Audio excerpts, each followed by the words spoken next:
أعوذ بالله من الشيطان الرجيم بسم الله الرحمن الرحيم بسم الله الرحمن الرحيم. Assalamualaikum warahmatullahi wabarakatuh.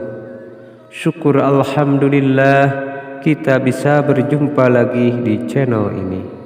Sholawat serta salam semoga tetap tercurah limpahkan kepada Nabi Muhammad Sallallahu Alaihi Wasallam. Harapan dan doa saya, semoga saudaraku selalu diberikan kesehatan, dilapangkan rezekinya, diampuni dosa-dosanya, dan dipanjangkan umurnya. Amin ya rabbal alamin. Sahabat beriman yang dirahmati Allah, melaksanakan sholat 5 waktu setiap hari merupakan kewajiban yang tak boleh ditinggalkan oleh umat Islam. Hal ini karena sholat merupakan ibadah pertama yang akan dihisab oleh Allah Subhanahu wa Ta'ala saat hari kiamat kelak. Sholat adalah hal wajib, tapi juga menjadi salah satu faktor dalam penimbangan amalan apakah orang-orang akan masuk neraka atau surga. Tahukah kamu, sholat adalah hal pertama yang bakal dihisab atau ditimbang di hari akhir nanti, dan ternyata rajin melaksanakannya bukan jaminan. Sebuah hadis riwayat Tirmizi disebutkan bahwa Rasulullah Shallallahu Alaihi Wasallam bersabda, sesungguhnya pertama kali yang dihisab, ditanya dan diminta pertanggungjawaban dari segenap amalan seorang hamba di hari kiamat kelak adalah sholatnya. Bila sholatnya baik, maka beruntunglah ia, dan bila mana sholatnya rusak, sungguh kerugian menimpanya. Meskipun sangat penting, tapi ternyata masih ada saja orang yang menganggap remeh sholat dan bahkan tidak melaksanakannya. Bahkan sebagian orang mukmin tetap melakukan sholat namun terpaksa karena menganggapnya rutinitas. Hal-hal seperti inilah yang membuat orang-orang rajin sholat tapi bisa masuk neraka. Berikut ini adalah penjelasan mengenai golongan orang-orang yang rajin sholat tapi bisa masuk neraka. Yang pertama, sholat tapi mengabaikan anak yatim. Orang yang sholat tapi mengabaikan anak yatim adalah termasuk golongan orang yang mendustakan agama dan bisa masuk neraka. Hal ini sebagaimana dijelaskan dalam Al-Quran, dalam Quran surat Al-Ma'un ayat 4-7 yang artinya, Allah Subhanahu wa Ta'ala berfirman, orang-orang yang mendustakan agama dan hari pembalasan, selain mereka suka menghardik anak yatim dan tidak mau memberi makan orang miskin, mereka juga dihinggapi penyakit riya. Yang kedua, sholat tapi suka berdusta. Dusta atau bohong adalah salah satu dosa besar yang akan mendapatkan balasan siksa di akhirat kelak. Namun tampaknya di dalam kehidupan masyarakat sekarang ini, berbohong sudah menjadi hal yang umum. Padahal sekecil apapun kebohongan, tetap saja itu adalah perbuatan yang menimbulkan dosa besar. Maka dari itu, meskipun seseorang rajin beribadah atau sholat namun suka berbohong, maka ibadahnya akan sia-sia. Kebohongan atau dusta akan menghapus amalan-amalan.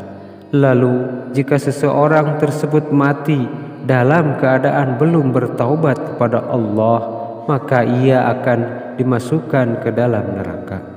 Di dalam Al-Quran surah An-Nahl ayat 105, Allah Subhanahu wa Ta'ala berfirman, sesungguhnya yang mengada-ngadakan kebohongan hanyalah orang-orang yang tidak beriman kepada ayat-ayat Allah, dan mereka itulah orang-orang pendusta. Mungkin kalian sudah tahu bahwa bohong adalah salah satu ciri dari orang munafik. Maka dari itu disarankan untuk menjauhi tindakan dusta tersebut. Yang ketiga, sholat tapi minum minuman keras. Golongan yang juga akan masuk neraka meski rajin sholat adalah mereka yang minum minuman keras. Mereka menganggap sholat hanya rutinitas semata sehingga tidak dibarengi dengan hati ikhlas. Adapun yang termasuk minuman keras yaitu segala jenis minuman yang memabukkan. Sebagian orang muslim mungkin masih ada yang melakukannya. Inilah salah satu yang merusak sholat. Rasulullah SAW pernah berkata bahwa minuman keras adalah induk dari segala macam kejahatan. Maka dari itu beliau melarang orang-orang untuk mendekati apalagi meminumnya. Minuman keras atau khamr haram hukumnya jika diminum oleh umat muslim, dan jika itu sudah dilakukan maka disarankan untuk bertaubat dan memperbaiki sholatnya. Yang keempat, sholat tapi percaya dukun. Dukun diketahui adalah seorang yang bisa mengerti perkara gaib dan hal-hal yang tersembunyi, dan orang-orang sholat namun mempercayainya termasuk golongan yang akan masuk neraka. Hadis riwayat Imam Muslim pernah menjelaskan bahwa orang yang mempercayai dukun, sholatnya tidak akan diterima selama 40 hari. Percaya dengan dukun juga dikategorikan sebagai orang-orang yang berdosa besar, karena hanya Allah Subhanahu wa Ta'ala yang mengetahui segala sesuatu. Satu lagi, bahwa percaya pada dukun dan benda pusaka adalah tindakan musyrik, karena dukun adalah orang yang bersekutu dengan setan. Hadis riwayat Abu Dawud, At-Tirmidzi dan Ibnu Majah menyebutkan bahwa Rasulullah SAW bersabda, barang siapa yang mendatangi tukang ramal atau dukun, kemudian ia membenarkan apa yang dikatakannya itu, maka sesungguhnya ia telah ingkar terhadap apa yang telah diturunkan kepada Nabi Muhammad SAW. Yang kelima, sholat tapi suka bergunjing. Salah satu yang bisa memasukkan orang ke dalam neraka adalah bergunjing, membicarakan kejelekan orang lain. Hai orang-orang yang beriman, jauhilah kebanyakan purbasangka, kecurigaan, karena sebagian dari purbasangka itu dosa. Wallahu a'lam. Sahabat beriman yang dirahmati Allah, demikian yang bisa saya bagikan, semoga bermanfaat untuk kita semua. Amin ya rabbal alamin. Wassalamualaikum warahmatullahi wabarakatuh.